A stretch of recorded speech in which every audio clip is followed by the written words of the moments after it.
there is a school of thought that says, well, it may be a problem, it might not be a problem, but let's go ahead and attack it anyway. And to that I would say, okay, let's look at how we can attack it that would solve more than just one problem. If you think CO2 emissions are a problem, okay, but let's attack some other problems too. For example, if you want energy security, and many countries in the world are kind of vulnerable right now because they depend on their energy from some pretty unstable sources. Well, you might be able to solve that problem by creating energy sources within your own country. Those in particular for our country that would provide the kind of amounts of energy would be nuclear, basically, or some more petroleum and coal resources right here in this country. There are many who always throw out the words wind and solar. Well, I'd like for them to come to Alabama and see if they could ever make any money on wind power and solar power. We don't have enough wind here. We're about, in fact, half the speed that is needed to generate even the minimal amount of energy for wind.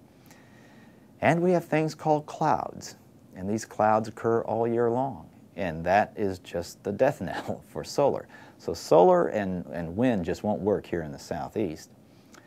And that leaves us with nuclear, which is really the power that can produce a lot of energy, and it doesn't have any greenhouse gas emissions. So that's one way to get quickly to some energy sources that would not produce CO2 and would have some other advantages. You're employing Americans to do this, so the money stays within the economy, and so you have this economic benefit of not having a trade deficit, money going overseas, you know, and outside the country, keeping jobs here. But there are some other things. Research into energy technology is, you know, the United States is really the leader in innovation around the world. The line really does form behind our country when it comes to innovation.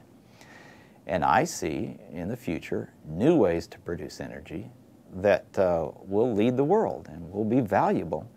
Energy will still be affordable, and these technologies then can be sold to other countries, and there you also have an economic advantage of doing that.